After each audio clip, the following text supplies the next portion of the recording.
warahmatullahi wabarakatuh. Salam sejahtera bagi kita semua. Om Swastiastu, Namo Buddhaya, salam kebajikan. Yang saya hormati Ibu Jumiati SPD MPD selaku dosen mata kuliah kepemimpinan.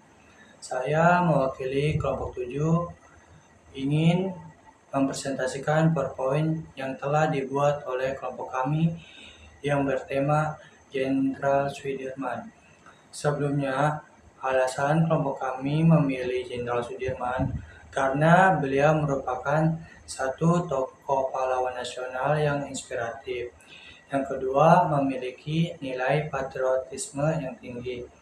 Yang ketiga, relevan untuk pendidikan karakter. Selanjutnya, saya akan memperkenalkan nama-nama anggota kelompok 7. Yang pertama ada Ahmad Nur Irfansyah, yang kedua ada Muhammad Tifani Yusuf, yang ketiga ada Aldino Tampu Balon, yang keempat ada Jaki Ramadhani, yang kelima ada Widatarkan. Terima kasih telah memberikan saya berkesempatan untuk berbicara. Sebelumnya, perkenalkan nama saya Habib Nur Irfansyah. Di sini saya akan membacakan latar belakang Jenderal Sudirman. Berawal dari kelahirannya di Purbalingga, Jawa Tengah pada 24 Januari 1916 dari pasangan yang bernama Karsid Kartawiraji dan Siem. Jenderal Sudirman terlahir dari keluarga yang sederhana, dan Jenderal Sudirman diadopsi atau dibesarkan oleh pamannya yang bernama Raden Cokro Sunaryo. Mengapa Jenderal Sudirman diadopsi oleh pamannya? Karena sang paman memiliki kondisi keuangan yang jauh lebih baik dibanding orang tua kandung Jenderal Sudirman. Lalu setelah Sudirman diadopsi oleh pamannya, ia pun juga turut diberi gelar kebangsawanan suku Jawa menjadi Raden Sudirman. Sudirman tidak diberitahu bahwa Cokro Sunaryo bukanlah ayah kandungnya sampai ia berusia 18 tahun. Setelah Cokro Sunaryo pensiun sebagai camat pada akhir 1916, Jenderal Sudirman ikut dengan keluarganya ke Mangisan, Cilacap. Di tempat inilah ia tumbuh besar. Jenderal Sudirman tumbuh menjadi seorang siswa rajin. Ia aktif dalam kegiatan ekstrakurikuler serta program kepanduan yang dijalankan Muhammadiyah. Ia juga menunjukkan kemampuannya dalam memimpin dan berorganisasi. Jenderal Sudirman sangat dihormati oleh masyarakat karena ketaatannya pada Islam. Selanjutnya, Jenderal Sudirman sebelum menjadi tentara adalah seorang guru di Sekolah Dasar Muhammadiyah di Cilacap.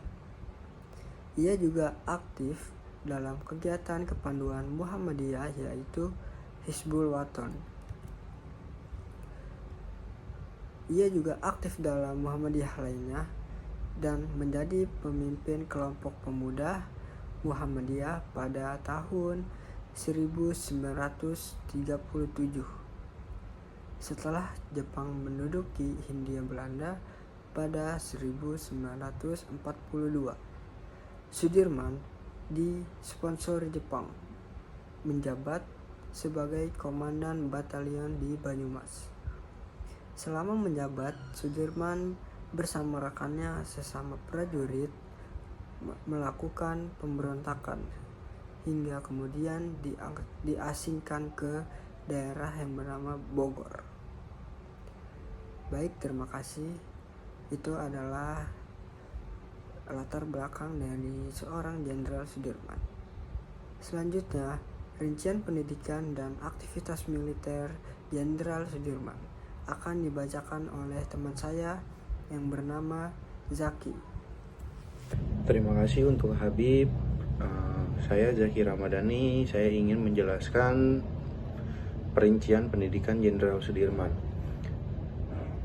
Pendidikan dari seorang Jenderal Sudirman, beliau mendapatkan pendidikan pertamanya di Hollandse Eindlandse School pada tahun 1923 sampai 1930.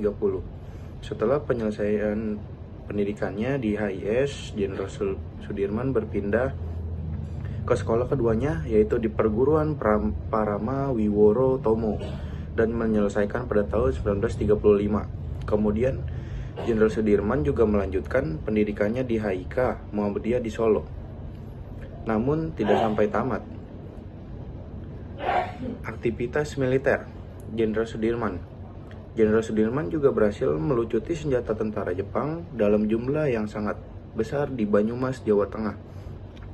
Secara damai, ia juga berperan dalam penyerangan terhadap sekutu Inggris di Ambarawa yang berakhir kemenangan. Saat agresi militer Belanda II, Jenderal Sudirman juga memimpin perlawanan Belanda dengan taktik perang gerilya. Selanjutnya, perjuangan Jenderal Sudirman akan dibacakan oleh rekan saya, Aldino. Ya, terima kasih sebelumnya telah memberikan saya kesempatan untuk membaca. Sebelumnya, perkenalkan, nama saya Aldino Tampu Bolon, dan saya akan membacakan peran dan perjuangan Jenderal Sudirman. Perjuangan Jenderal Sudirman berpusat pada memimpin dan menginspirasi perjuangan bersenjata melawan penjajah, terutama Belanda. Melalui strategi gerilya yang gigih, berikut adalah peran beliau dalam perang gerilya, dibagi menjadi 3. Yang pertama, perjuangan Jenderal Sudirman memimpin perang gerilya dengan satu paru-paru. Meskipun menderita penyakit tuberkulosis atau TBC yang menyebabkan paru-parunya harus dikempeskan, Sudirman tetap memimpin langsung perang gerilya. Ia dibawa berpindah-pindah dari satu tempat ke tempat lainnya dengan menggunakan tandu. Dan yang kedua, strategi perang yang efektif. Sudirman menggunakan sistem gerilya untuk melawan penjajah Belanda. Strategi yang terbukti ampuh karena melibatkan kerja dengan rakyat dan serangan mendadak yang efektif. Dan yang ketiga, menghadapi agresi militer Belanda II. Perang gerilya ini merupakan respon langsung terhadap agresi militer Belanda kedua yang dilancarkan Belanda pada tahun 1948 yang berhasil merebut ibu kota Yogyakarta. Selanjutnya, perang rakyat semesta. Sudirman menerapkan strategi perang rakyat semesta yang menekankan pentingnya dukungan rakyat dalam logistik, informasi, dan perlindungan bagi pasukan gerilya. Pertempuran Ambarawa, Jenderal Sudirman memimpin pasukannya dalam pertempuran Ambarawa pada akhir tahun 1945. Berhasil mengalahkan pasukan sekutu dan Inggris. Dan selanjutnya akan dibacakan oleh teman saya, Ivani Yusuf. Terima kasih.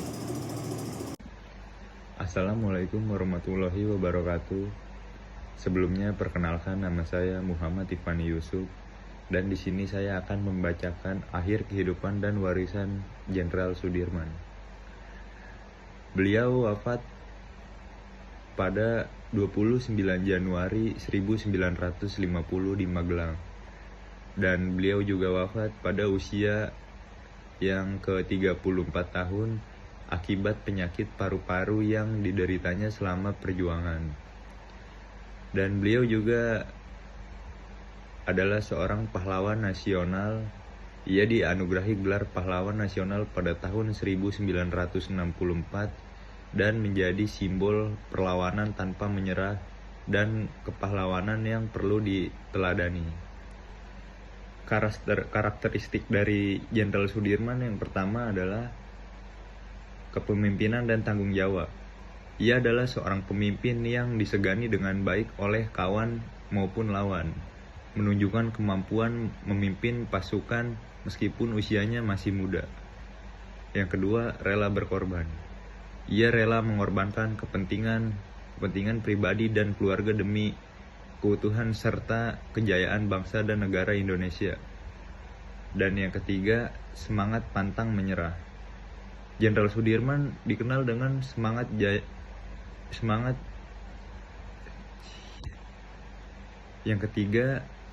pantang menyerah. Sudirman dikenal dengan semangat juangnya yang tinggi dan tidak pernah kenal menyerah dalam menghadapi penjajah, bahkan saat kondisi kesehatannya terganggu akibat penyakit yang dideritanya, yaitu penyakit TBC. Sekian dari saya. Wassalamualaikum warahmatullahi wabarakatuh.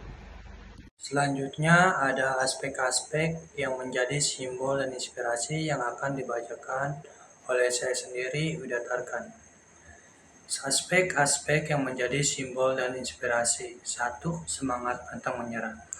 Meskipun menderita penyakit paru-paru, Sudirman tetap memimpin perlawanan secara gerilya, menunjukkan bahwa keterbatasan fisik tidak menghalangi perjuangan demi cita-cita yang besar. Yang kedua ada keberanian dan keteguhan hati. Ia adalah sosok yang tak kenal lelah dalam mempertahankan kemerdekaan Indonesia, menunjukkan keberanian dan keteguhan hati yang menjadi cerminan nilai-nilai kepahlawanan. Yang ketiga, kesadaran dan kedekatan dengan rakyat. Sikap bersahaja dan tidak merasa di atas angin menjadikannya sangat dekat dengan rakyat, menciptakan ikatan emosional yang kuat dan menumbuhkan semangat persatuan. Yang keempat ada teladan kepemimpinan. Jiwa kepemimpinan yang ia tunjukkan di masa-masa sulit menjadikannya sumber inspirasi bagi bangsa, khususnya dalam menjaga persatuan dan kesatuan. Yang kelima ada pengabdian dan pengorbanan. Semangat pengorbanannya yang tinggi untuk tanah air menjadi teladan bagi seluruh prajurit TNI dan generasi muda agar tetap berjuang untuk kebaikan bangsa. Yang keenam itu ada patung sebagai monumen. Keberadaan patung Jenderal Sudirman di berbagai kota, termasuk di Pulau Seribu, Kota Jakarta, juga menjadi simbol perjuangan dan semangat pantang menyerah yang terus mengingatnya masyarakat akan kontribusinya. Materi selanjutnya yaitu kesimpulan yang akan dibacakan saya sendiri, Widya Tarkan. Kesimpulan, Jenderal Sudirman adalah sosok pahlawan nasional yang gigih, berjiwa kepemimpinan tinggi, dan memiliki komitmen kuat terhadap kemerdekaan Indonesia.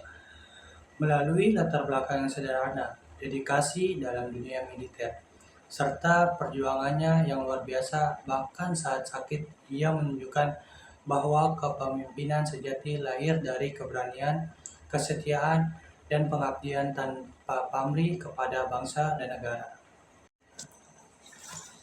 Sekian presentasi PowerPoint dari kelompok kami. Jika ada kekurangan atau perkataan yang kurang tepat, mohon dimaafkan. Wali taufik wal hidayah. Wassalamualaikum warahmatullahi wabarakatuh. Selamat malam teman-teman.